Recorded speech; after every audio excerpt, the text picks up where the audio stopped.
Good morning, my dear student. Today now start your applied chemistry. और आज जो है हम लोग जो टॉपिक स्टार्ट कर रहे हैं वो डी ऑर्बिटल शेप की बात करेंगे। टॉपिक स्टार्ट करने से पहले आपसे प्लीज़ रिक्वेस्ट है, मेरे वीडियो के अधिक से अधिक सब्सक्राइब करिए रेड बटन दबा करके और बेल आइकन को दबा दीजिए कि सारी वीडियो का नोटिफिकेशन मिले। और साथ ही आप अधिक से अधिक शेयर करिए, लाइक करिए, जिससे हम लोग को और अच्छा से अच्छा वीडियो बनाने का प्रोत्साहन मिले। Thank you. तो देखिए, आज हम लोग कल बात किए थे पी ऑर्बिटल और एस ऑर्बिटल की बात कर लिया था। पी ऑर्बिटल्स में बात किया था हम लोग कि दो लोब्स होते हैं जिससे डंबल से पी ऑर्बिटल में बनते हैं, और 3 एक्सिस होते हैं जिसमें 3 पी एक्स, पी वाई और पी जेड एक्सिस होते हैं। और ये इस ऑर्बिटल्स में पी एक्स ऑर्बिटल और पी वाई ऑर्बिटल और पी जेड ऑर्बिटल्स का शेप बनाकर हम लोगों ने बात किया था। आज हम लोग बात करेंगे डी ऑर्बिटल शेप की। तो डी ऑर्बिटल शेप एक कॉम्प्लेक्स शेप्स होता है। ये पी ऑर्बिटल से थोड़ी सी डिफरेंट होती है, ठीक है। और कॉम्प्लेक्स इसलिए होता है कि इसमें कुछ ऑर्बिटल के जो शेप होते हैं, उस डी ऑर्बिटल शेप में कुछ शेप ऐसे होते हैं जो ज्योमेट्रिकल होते हैं, साथ ही कॉम्प्लेक्स भी होते हैं। कुछ ज्योमेट्रिकल होता है, थोड़ा इजी होता है। तो दोनों तरह के जो है ऑर्बिटल्स की बात हम लोग डी ऑर्बिटल शेप में करेंगे। शेप की बात देखिए, सबसे पहले है कि if azimuthal quantum number L is equal to 2 then M is equal to, आपको पता है क्वांटम नंबर हमने पढ़ाया है, और उसके आधार पे एजमुथल क्वांटम नंबर अगर 2 है तो M की वैल्यू क्या हो जाती है -2 -1 0 +1 +2, ठीक है। ये हम लोग पढ़ चुके हैं। तो अगर L की वैल्यू 2 है तो M की वैल्यू ही है, तो इसका मतलब ये है कि 1 2 3 4 5 कुल कितने इसमें वैल्यू आ रहे हैं 5। M की वैल्यू कितने आ रहे हैं 5। इसका मतलब ये है कि डी ऑर्बिटल जो होंगे वो कुल कितने होंगे 5 होंगे। It is clear. बहुत ही अच्छा, गुड, वेरी गुड।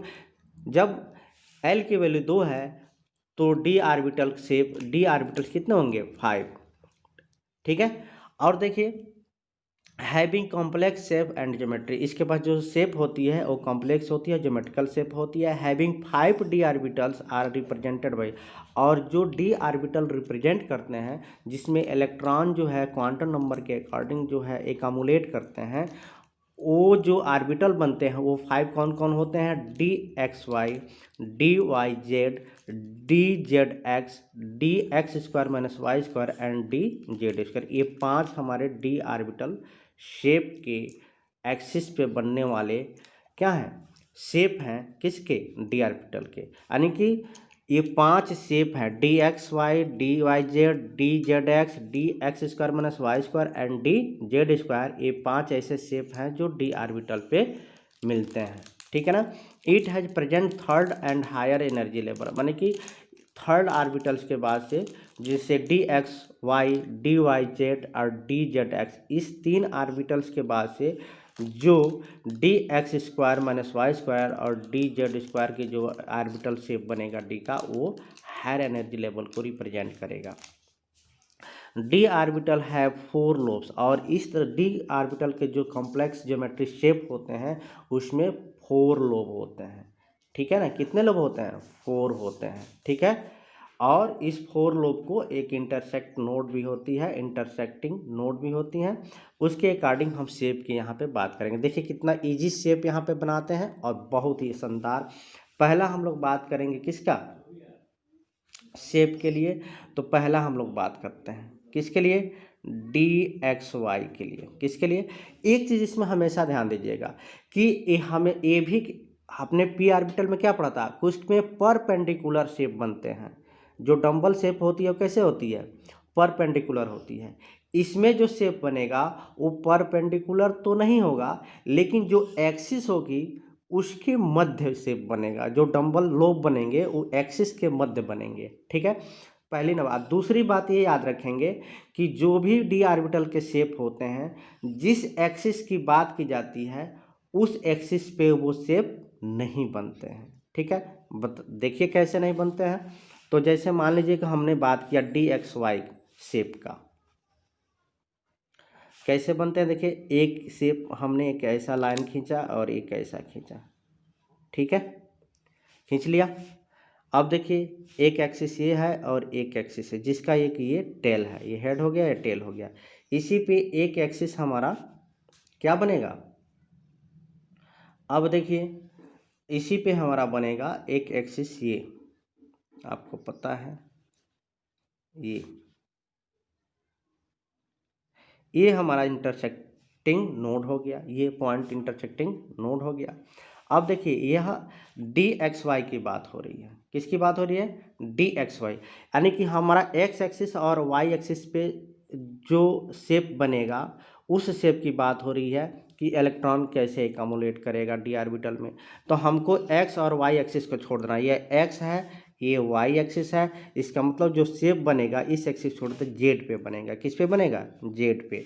कैसे बनेगा तो देख लिए, ये ऐसे, चूंकि हमको पता है कि ये डंबल से परपेंडिकुलर नहीं होता है, तो ऐसे बनेगा, ये शेप बन गया, ये डी एक्स वाई शेप हो गया। फिर इसी पे एक, इसी के अकॉर्डिंग ये बना लेते हैं हम लोग कि इसमें 4 लोब होते हैं, कितने लोब होते हैं, 4। ये प्लस हो जाएगा, यानी कि इस पे क्लॉकवाइज इलेक्ट्रॉन एकमुलेट करेगा, फिल करेगा, तो एक इसके नीचे मतलब कि एंटी क्लॉकवाइज, ठीक है, ये, ठीक है, इस हिसाब से इसको हम लोग बना लेते हैं, ठीक है। दूसरा हम लोग बात करते हैं किसकी, डी वाई जेड शेप की, किसकी बात करते हैं, डी वाई जेड शेप की। देखिए कितना शानदार, कोई दिक्कत, वेरी गुड, कोई दिक्कत नहीं। इसका भी फिर देखिए डी वाई जेड का बहुत बच्चा बना नहीं पाता है, सब कितना आसान है, देखिए शेप बनाना, ऐसे बना लीजिए, फिर ऐसे इसको क्रॉस कर लीजिए, हमारा ये 3 एक्सिस हो गया, ये हो गया। अब हमको बात करनी है, किस पे बनानी है, ये देखिए डी वाई जेड की बात हो रही है, किसकी बात हो रही है, डी वाई जेड की, ठीक है ना। तो यानी कि हमको वाई एक्सिस को भी छोड़ देना है और जेड एक्सिस को भी छोड़ देना है।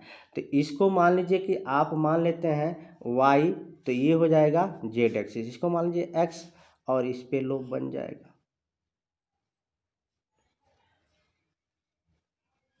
देख रहे हैं कितना शानदार बना, ठीक है। फिर हम बात कर लें तीसरा, हमारा जेड एक्स, जेड एक्स की, इसका भी लोब देखिए ऐसे बनाते हैं, ठीक है, जेड एक्सिस की बात कर लेते हैं, ये 3 एक्सिस हो गया। ये देखिए जेड एक्स की बात कर, जेड एक्स शेप की बात हो रही है, ठीक है। तो क्या करेंगे, जेड और एक्स एक्सिस को हमको छोड़ना है, जेड और एक्स एक्सिस को छोड़ना है, तो एक्स लिख लीजिए यहाँ पे, जेड लिख लीजिए यहाँ पे, वाई एक्सिस ये लिख लीजिए, फिर इस पे लोब बना दीजिए। बुक्स में आपका जो राइटर जैसे है सबका अलग अलग, जैसे ये देखिए एक्सिस चेंज होगा तो लोब भी चेंज हो जाएंगे, इस बात को आप लोग ध्यान रखिएगा। ये एक्सिस जैसे मैंने एक्सिस देखिए हर लोब में मैंने एक्सिस चेंज किया है, कुछ राइटर कुछ बुक में एक्सिस सेम रहेगा, एक्स वाई जेड, तो उसका लोब फिर दूसरी तरफ से बन जाएगा, लेकिन सबका सेंस एक ही है। अगर एक्स वाई जेड यहाँ भी एक्स वाई जेड बन रखते तो जेड वाई हमने ये एक्स हो जाता, एक्स हो जाता, ये वाई हो जाता, ये जेड हो जाता, तो हमको इस जेड को छोड़ देना होता, इस वाई को छोड़ देना होता, किस पे बन जाता है ना, इस, है ना, यहाँ पे एक्स हो जाता है, इस पे वाई हो जाता है, यहाँ पे जेड हो जाता, मान लीजिए।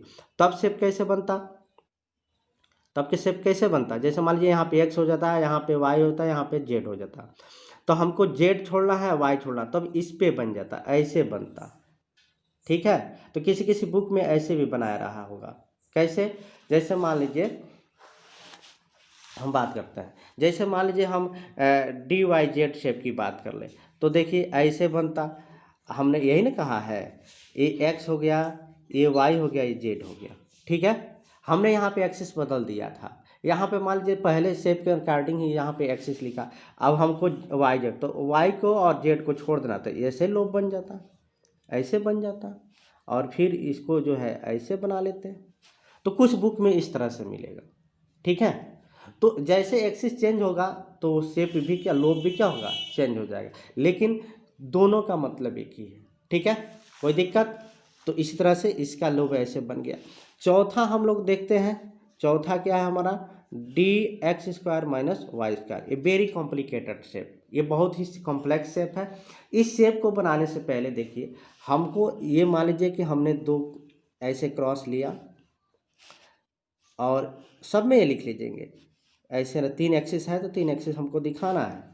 और मान लीजिए हमको यहाँ पर डी एक्स स्क्वायर, अब देखिए एक्स स्क्वायर और minus Y square, minus Y square का मतलब ये है कि वो उसके एंटी पोल है, यानी कि उसके निगेटिव यानी कि एंटी क्लॉकवाइज इलेक्ट्रॉन फिल करेगा।